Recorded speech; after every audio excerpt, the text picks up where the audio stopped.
राम राम दोस्तों, मैं गोपाल राड़ आप सभी मित्रों का हार्दिक स्वागत करता हूं आपके अपने YouTube channel general science by Prakash लेगा पर।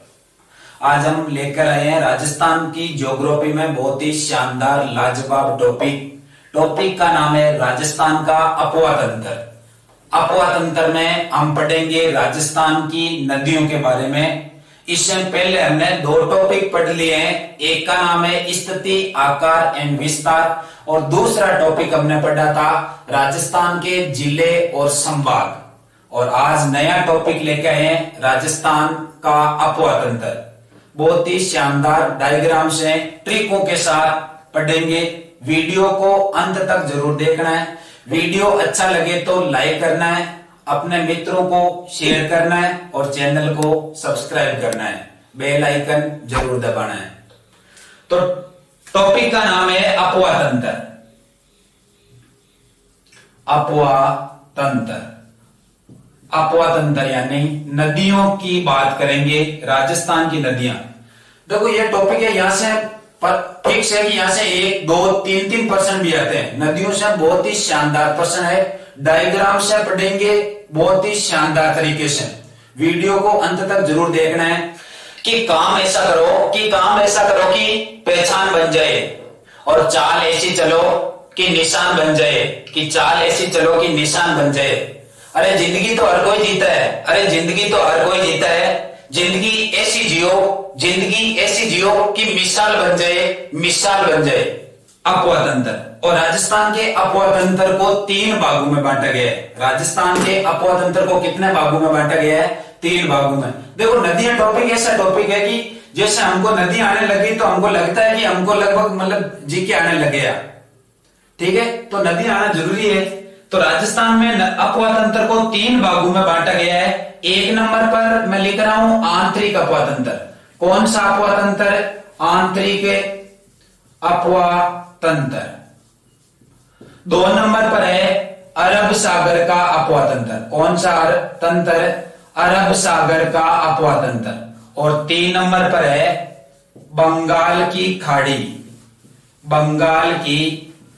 खाड़ी का अपवा तंत्र। तो राजस्थान में अपवा तंत्र को 3 भागों में बांट लिया है। 1 नंबर मैंने लिखा है आंतरिक अपवा तंत्र, 2 नंबर अरब सागर का अपवा तंत्र, 3 नंबर बंगाल की खाड़ी का अपवा तंत्र। वे नदियां जो अरब सागर में गिरती है वो किस में आएगी? अरब सागर के अपवा तंत्र में। वे नदियां जो जाकर बंगाल की खाड़ी में गिरती है वो नदियां किस में आएगी? बंगाल की खाड़ी के अपवा तंत्र में। लेकिन वो नदियां जो न तो अरब सागर में गिरती है और न ही बंगाल की खाड़ी में गिरती है, वो कहीं रेतीले दौरों में विलुप्त हो जाती है या कहीं झील में जाकर विलुप्त हो जाती है। वे नदियां किस में आएगी? आंतरिक अपवा तंत्र में। तो 3 अपवा तंत्र पढ़ लिया। इसमें देखो अरब सागर के अपवा तंत्र को 2 भागों में बांटना है। कितने भागों में? 2 भागों में। 1 नंबर पर याद रखना है कच्छ के रन में गिरने वाली नदियां, और 2 नंबर पर याद रखना है खंबात की खाड़ी में गिरने वाली नदियां। 1 नंबर तो लिखा है मैंने कच्छ के रन में। देखो अरब सागर के हैं 2 पार्ट, कच्छ के रन में और खंबात की खाड़ी में। एक बात देखो यहां पर डायग्राम से समझना है, ये हमारा भारत है, ठीक है। इधर लिखना है ए और इधर बे। ए से याद रखना है अरब सागर, मतलब इधर जितनी भी नदी आएगी वो सब किस में गिरेगी? अरब सागर में। और इधर याद रखना है, बे से याद रखना है बंगाल की खाड़ी, और इधर जितनी भी नदी आएगी वो किस में गिरेगी? बंगाल की खाड़ी में गिरेगी। उसके बाद याद रखना है कि इस अरब सागर के 2 पुत्र है, एक का नाम के है और दूसरे का नाम खे। के से याद रखना है कच्छ के रन में गिरने वाली नदियां, और खे से याद रखना है खंबात की खाड़ी में गिरने वाली नदियां। ये दोनों ही अपवा तंत्र किसका है? अरब सागर के अपवा तंत्र का ही भाग है। तो अब देखते हैं कि कौन से अपवा तंत्र में कौन कौन सी नदियां हैं। 1 नंबर पर मैंने लिखा है आंतरिक अपवा तंत्र। तो देखो आंतरिक अपवा तंत्र की सबसे मोस्ट नदी है, नदी का नाम है घग्गर नदी। कांतली नदी, कांकनी नदी, इसी कांकनी नदी को कहा जाता है मसूरदी नदी, रूपनगढ़ नदी, रूपनगढ़ नदी या इसे रूपनगढ़ का नाला भी कहा जाता है। रूपनगढ़ के बाद रूपा रेल नदी, रूपा रेल नदी। उसके बाद याद रखना है साबी नदी। कौन सी नदी? साबी नदी। उसके बाद खारी नदी, खंडेला नदी आदि। ये बाणगंगा नदी, ये सब नदियां किस अपवातंत्र की है? आंतरिक अपवातंत्र की।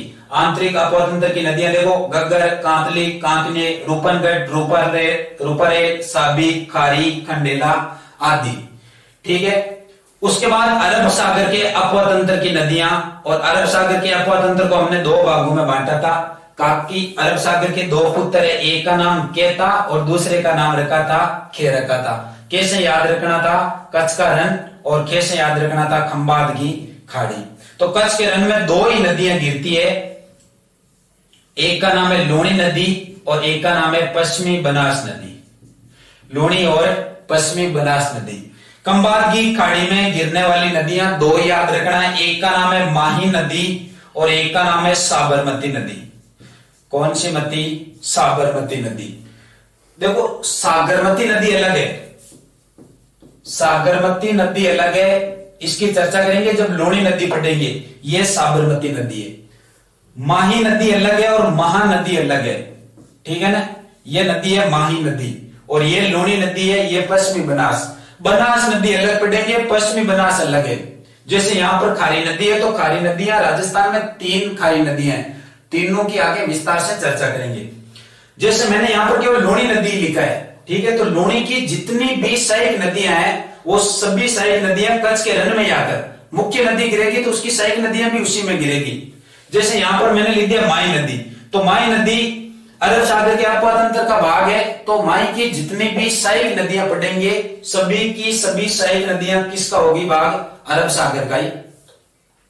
उसके बाद 3 नंबर पर हमने पढ़ा है बंगाल की खाड़ी का अपवातंत्र। तो देखो बंगाल की खाड़ी के अपवातंत्र की प्रमुख नदी है चंबल नदी। चंबल नदी, चंबल के साथ चंबल की जितनी भी सहायक नदियां वो आ जाएगी। उसके बाद बनास नदी, बनास है तो बनास की जितनी भी सहायक नदियां वो। गंभीरी नदी, ये सभी नदियां किस अपवातंत्र की है? बंगाल की खाड़ी के अपवातंत्र की नदियां।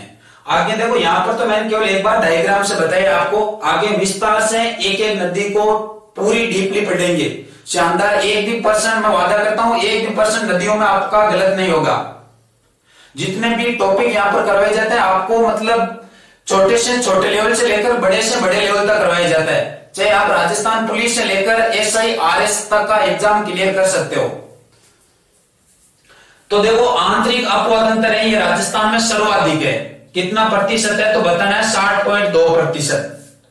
अरब सागर का अपवातंत्र पूछे तो 17.4% है और बंगाल की खाड़ी का अपवातंत्र का भाग पूछे तो 22.4% है। ठीक है, तो इनका लगभग प्रतिशत भी याद रखना है। आंतरिक में 60.2, अरब सागर में लगभग 17.4 और बंगाल की खाड़ी में 22.4।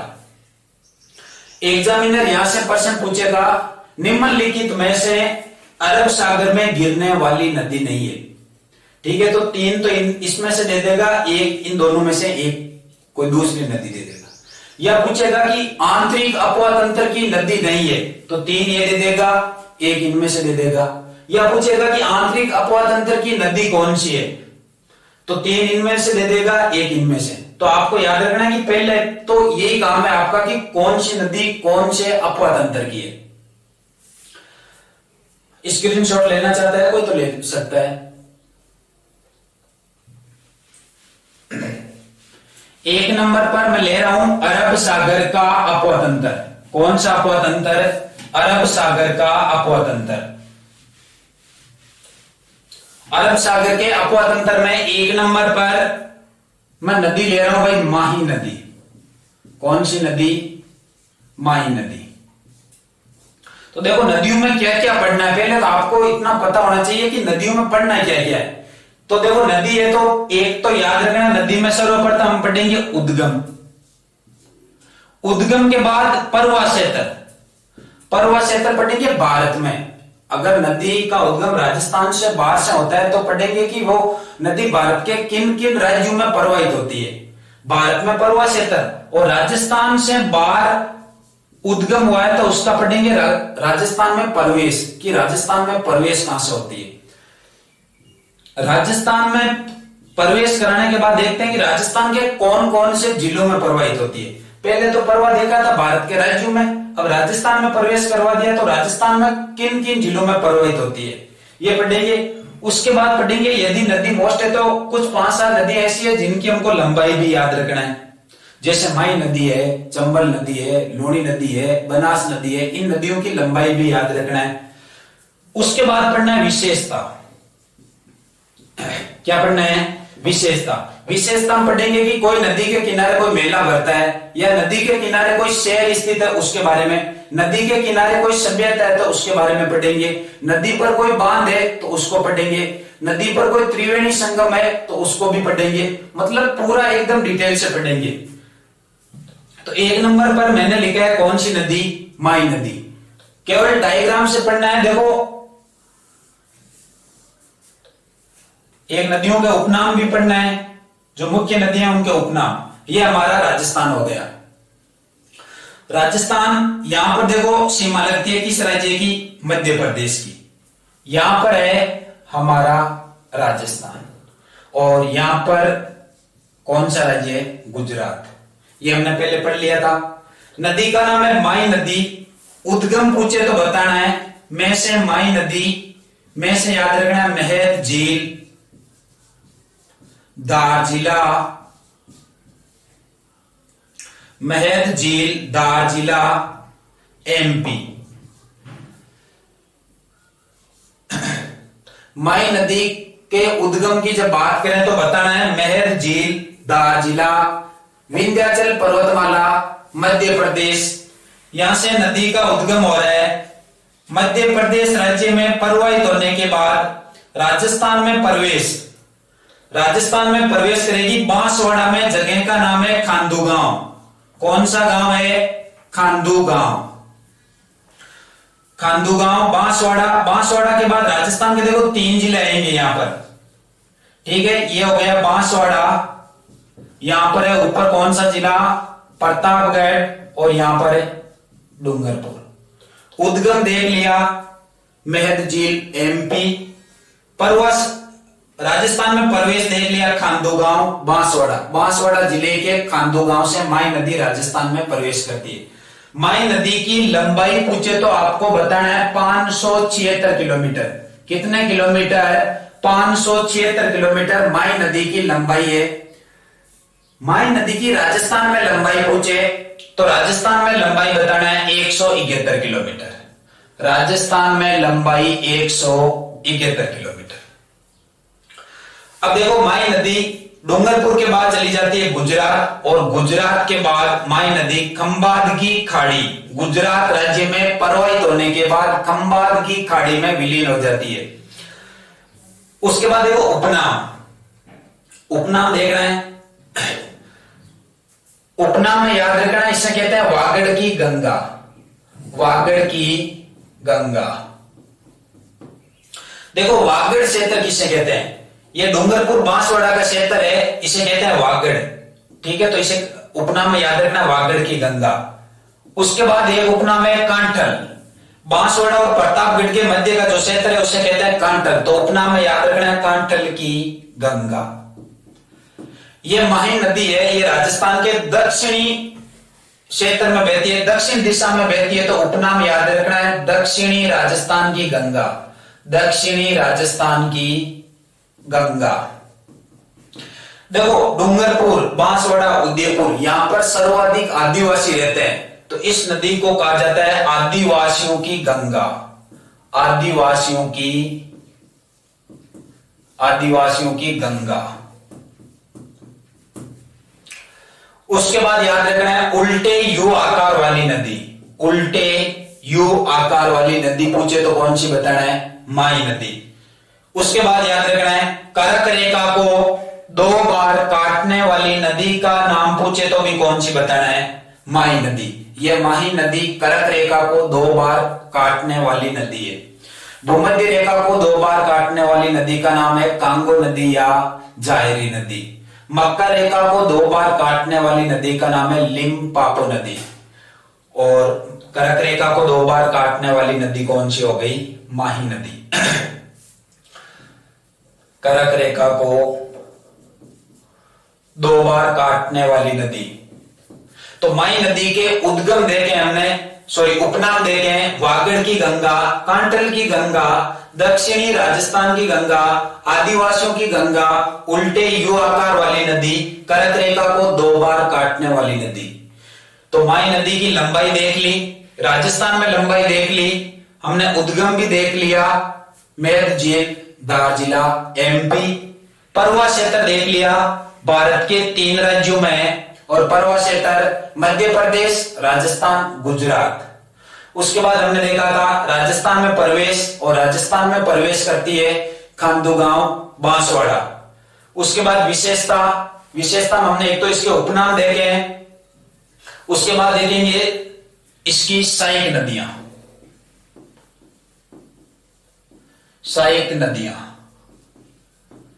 तो देखो माही नदी की सहायक नदियां हैं 2-3, तो ज्यादा ही मोस्ट है सोम, जाखम,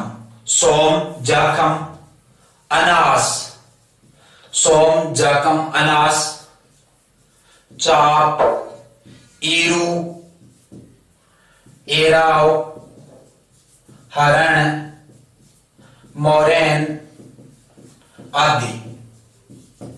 ये माही नदी की प्रमुख सहायक नदी हैं। और प्रमुख में आपको 2 नदियां विस्तार से पढ़ना है। एक नदी का नाम है सोम नदी और दूसरी नदी का नाम है जाखम नदी।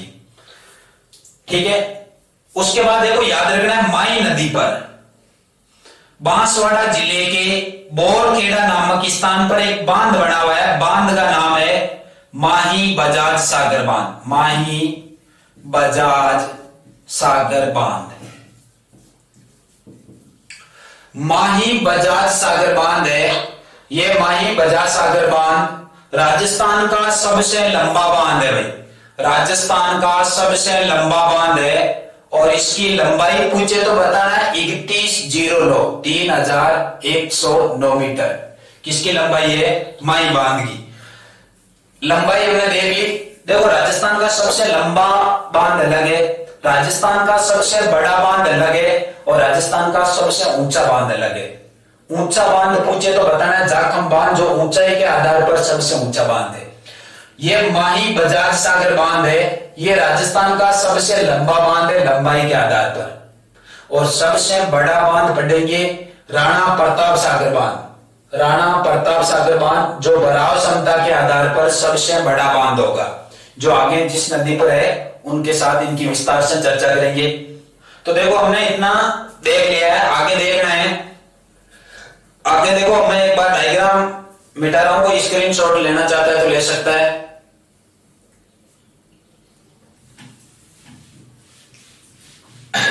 माही नदी का उद्गम देख लिया, परवा क्षेत्र देख लिया, इसकी सहायक नदियां देख ली, इसके उपनाम देख लिया, इसकी लंबाई भी देख ली, राजस्थान में लंबाई कितनी है वो देख ली, इस पर बांध है उसके बारे में चर्चा कर ली। एक बार देखो मैं केवल माही नदी बढ़ा रहा हूं।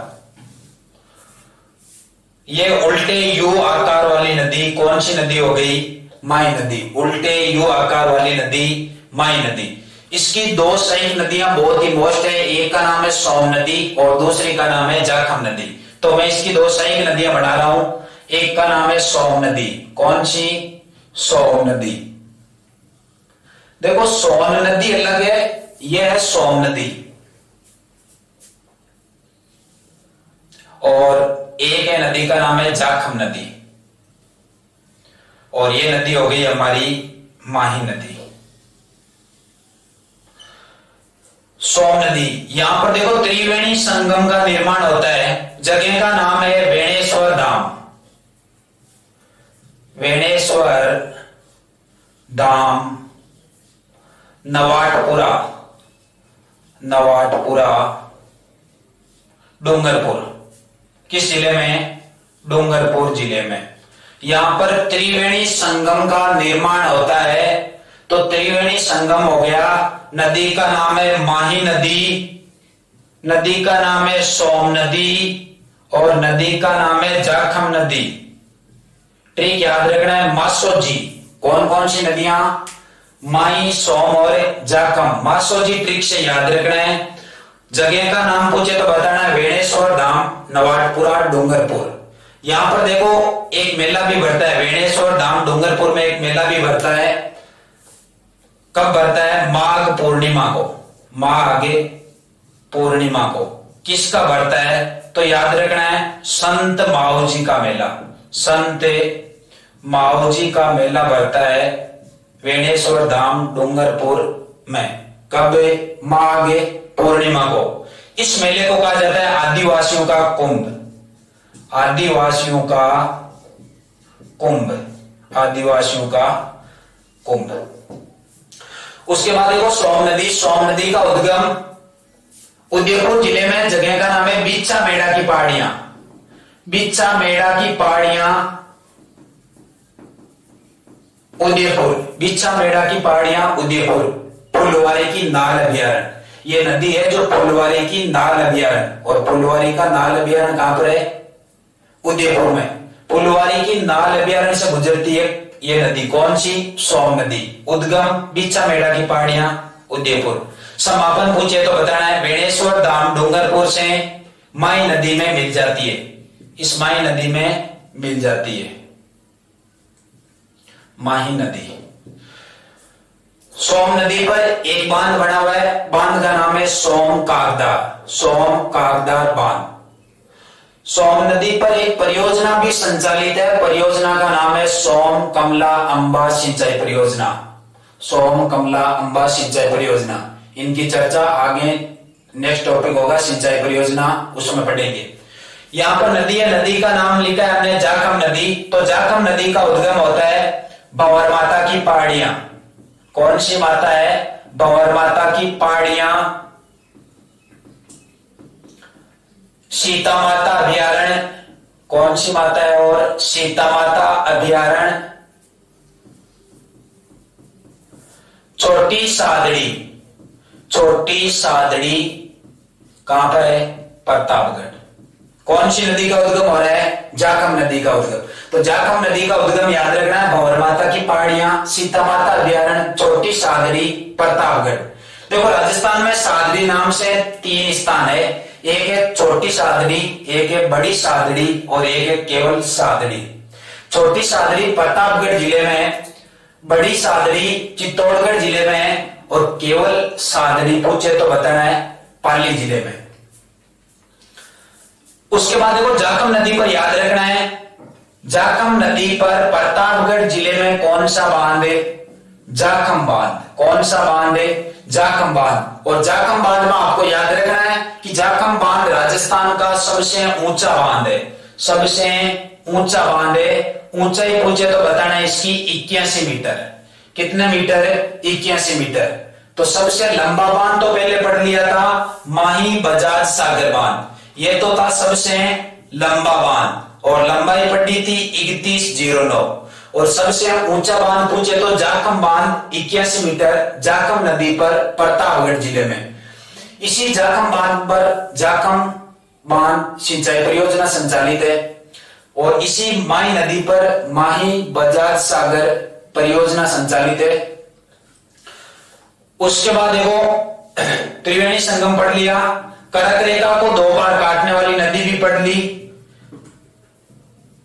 उसके बाद देखो इसकी जो सहायक नदियां उनको याद रखना है, छोटी छोटी सहायक नदियां। अनास, ये अनास नदी भी करक रेखा को 2 बार काटती है। अगर आपको माई नदी ऑप्शन में नहीं है तो आप अनास भी कर सकते हो, ठीक है ना। तो अनास नदी भी करक रेखा, ये छोटी सी सहायक नदी है माई नदी की। अनास, चाप, ईरू पटाता, एराव, हरण, मोरेन आदि, ये सभी की सभी नदियां हैं, माई नदी की सहायक नदियां हैं।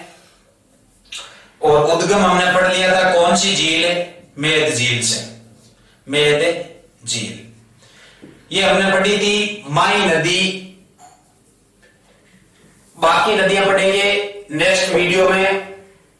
टॉपिक अच्छा लगा तो वीडियो को लाइक करें, चैनल को सब्सक्राइब करें और अपने मित्रों को शेयर करें। अगर आप चैनल पर नए हो तो चैनल को सब्सक्राइब करके प्ले लिस्ट में पहले के जो 3-4 वीडियो है राजस्थान जीके के वो जरूर देखना है। नमस्कार, जय हिंद, जय भारत।